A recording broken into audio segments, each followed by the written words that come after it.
you guys had a really strong headline. I think it was focused on this question here.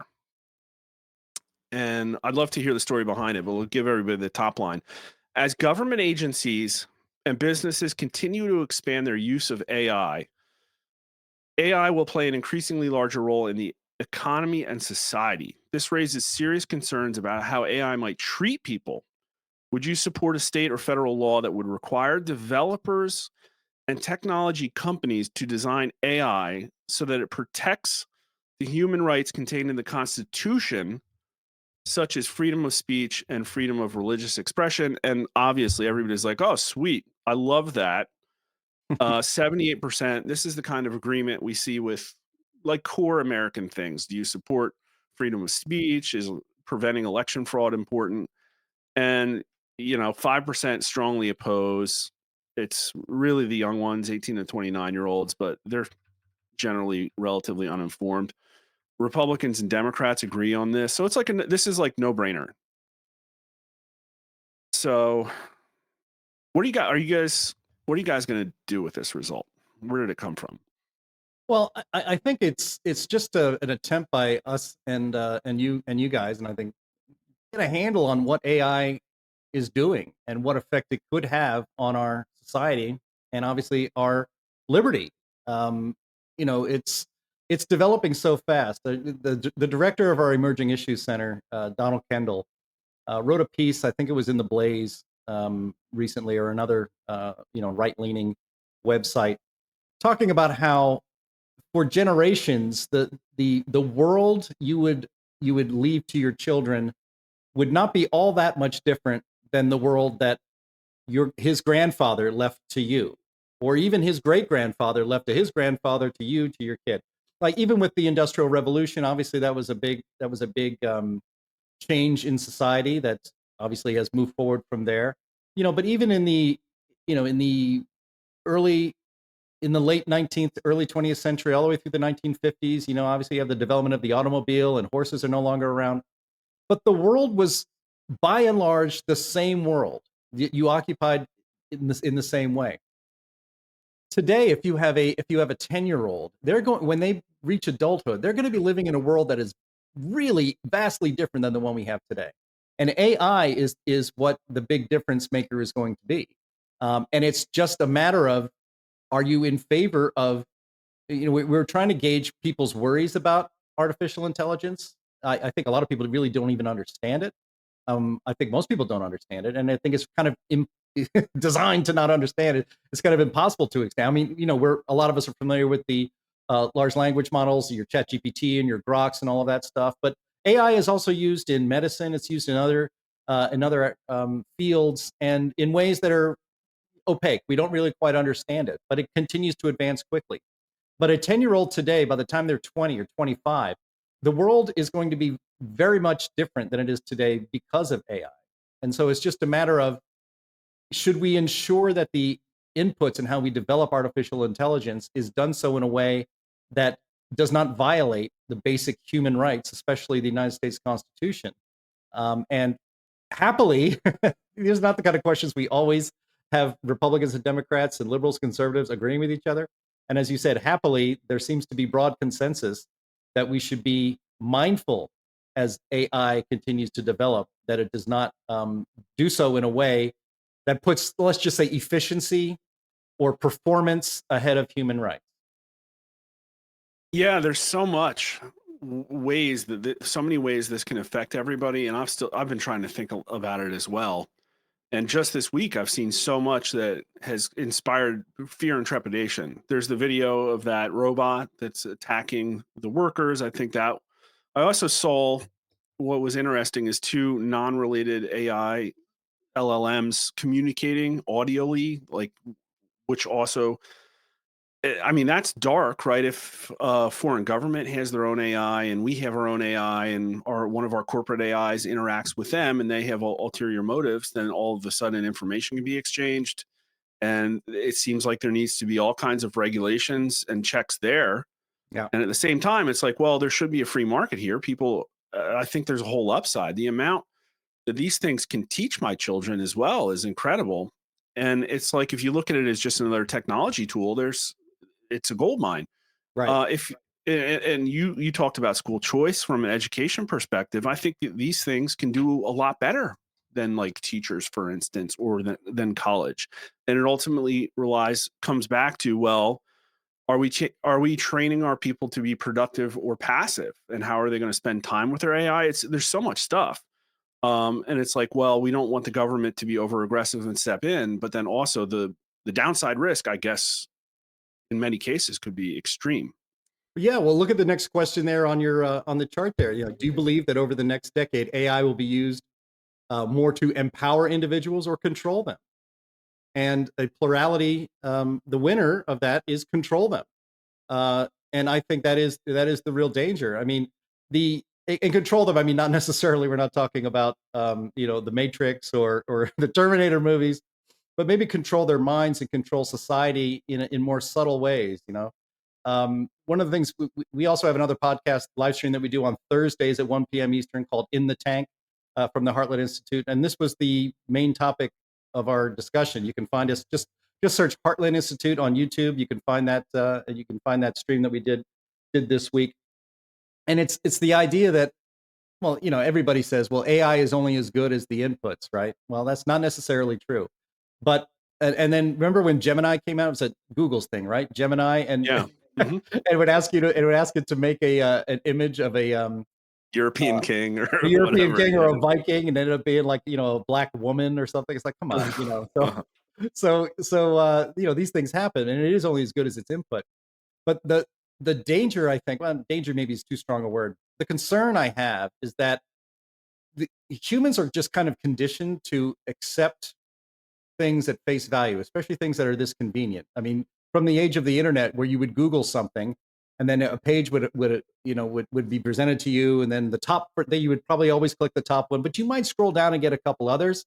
Now people are using Grok. I do it using Grok and Yeah. ChatGPT as a replacement for googling something, because googling takes too long, and I'm too lazy to wait and click through. So I'm just going to ask Grok the question I have, and I will get an answer. And so are we, and we're Yeah. conditioned to accept that answer. And if AI can and is manipulated by human beings with an agenda, it can be used to control what you think about the world in ways that you're just passively accepting instead of doing. Yeah. And using this technology, frankly, encourages laziness. I mean, there's two ways to use AI right now and in the future, and it's basically to cheat your way through life and to not have to think for yourself or do your own research. I think about it in an academic setting. There was a story that just came out this week that a professor at New York University, one of our elite institutions in this country, told his class that they couldn't use AI for their exams anymore, and they almost burned the building down. Yeah. They just went crazy on it. They didn't know how to operate with it because it was doing all of their writing and it was doing all of their research for them. And that's an example of how we are conditioned to just accept something at face value, be lazy. The other way to use AI is to use it to leverage your own incentives or your own initiatives, your own talent, your own creativity. That's a good way to use AI. The bad way to use AI is just to rely on it to tell you everything that you don't feel like looking up for yourself. And I think we're at that hinge point right now. That's definitely the way AI can and will be used. And again, a plurality of people are worried about AI being used to control people. And I think that might be, at least that's the way I think about how AI can be used to control people, not physically, but mentally. Well, gaslighting, information ops, the info war, the battle of ideals, like this is the place to talk about it. I mean, because we try to measure public opinion and we have a lot of benchmark data, and I guess we'll see how it goes. This is kind of a dark signal here, but if you look at people who say that free market economic systems better, control them wins 41-37. But among people who like socialism, control them wins 54-28. And Hmm. so that's what we call, a tell, right? But you're spot on as far as how I use it and how I made a joke maybe a month or two ago, and I said I don't think AI is going to replace artists.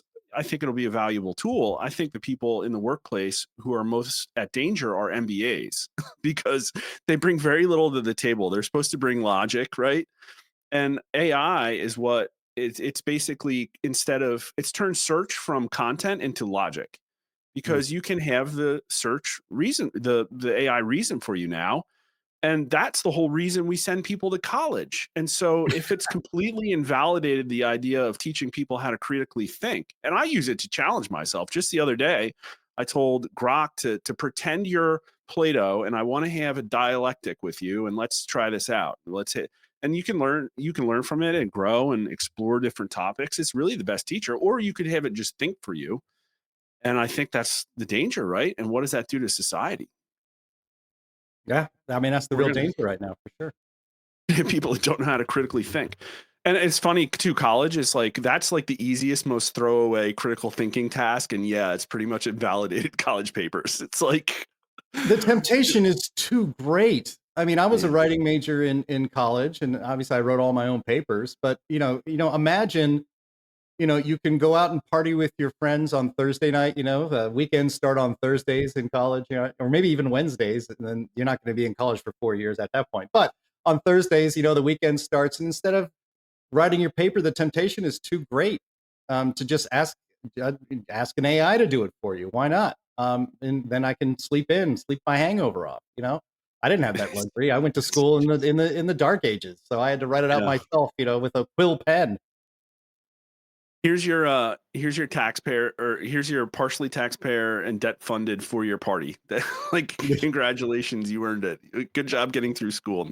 Go Right, party and saddle yourself with debt. That's what it is now.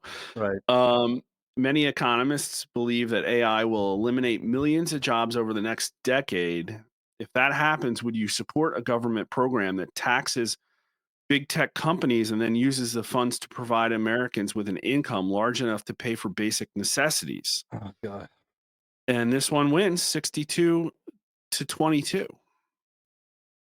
I know we provided this question, but God, do I hate that question because I'm so dreading the answer, and there is the answer. That that likely voters, was like I said, 62% of likely voters think that big tech should be heavily taxed to provide basically a UBI, a universal basic income, to people displaced by AI. That's insane. That is, that should be zero, and it's 62%. I think my audience knows what I'm going to say here, but I think this is a symbol less about UBI and more about economic populism. And so, overwhelmingly, in this same poll, no, it's in another one. We'll have to look at the other crosstabs. But we have, as a demographic crosstab here, do you like free market capitalism or socialism? Free market capitalism overwhelmingly won. And yet here we have people supporting a law for UBI by a massive margin, by almost 3 to 1.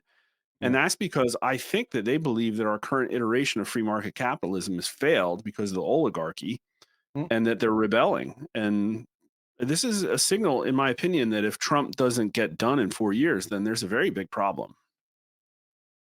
Oh, I agree with you. I agree with you. Actually, looking at that crosstab, I'm surprised that the 18 to 29 age group on the strongly support isn't completely out of whack, but that, maybe it would be 80%, but it's not. And that's a little Yeah, that's encouraging, I beautiful. suppose. But yeah, it's, uh, it's, you know, Yeah, I don't think they want their live in the pod, eat the bugs dystopia. yeah, A lot of these people are trying to find like families to settle down with and try and have kids and raise them. yeah. Routinely, this 30 to 39 in our recent polling, this column has been the most conservative. Hmm. And yet there's still like, I think a lot of people are struggling, and that's, where we're at, and they need relief. And, um, you heard it in the intro. One of the things about Trump is that they've been attacking his approval rating, but the big important number is right direction, and it's off the charts high, higher than it's ever been. Even though the establishment is crowing about the economic chaos, and I think that's because people have that baked in. Like, this is what they wanted. They wanted Yeah. economic chaos to rebalance everything. If you've learned something, please follow us at rasmussenreports.com, Rasmussen_poll at Twitter. Follow us on YouTube. Please like and subscribe if you haven't already. Mark_R_Mitchell at Twitter. And thanks for watching.